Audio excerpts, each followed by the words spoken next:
మనకి ప్రతిపక్షం కొత్త కాదు, మనకి అధికారం కొత్త కాదు. 2019 నుంచి 24 వరకు విధ్వంస పాలన మనందరం చూసాం. ప్రశ్నిస్తే కేసులు, నా పైన కూడా 23 కేసులు పెట్టారు. పోరాడితే ఏకంగా అరెస్ట్ చేశారు. వేదికమైన చాలా మంది నాయకుల్ని ఆనాడు అరెస్ట్ చేశారు. ఎన్ని ఇబ్బందులున్నా, ఎన్ని కేసులు పెట్టినా మనం ఆనాడు ఒకే డైలాగ్ చెప్పాం.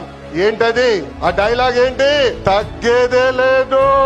మనందరం చూసాం. ప్రత్యర్థులు దాడి చేసిన, తొడగొట్టి మీసం మిలేసిన అంజిరెడ్డి తాతనే మనందరికి దమ్ము. కత్తితో దాడి చేసి తల నుండి రక్తం కారుతున్నా ఏకంగా పోలింగ్ బూత్ లో కూర్చుని చివరి ఈవీఎం సీల్ పడే వరకు పోరాడిన మన అక్క మంజుల గారే మన ధైర్యం. కత్తి మెడపై పెట్టి వాళ్ళ నాయకుడికి ఒక్కసారి జై కొట్టమంటే జై చంద్రబాబు నాయుడు, జై తెలుగుదేశం అని ప్రాణాలు కోల్పోయిన తోట చంద్రయ్య మనందరికీ స్ఫూర్తి.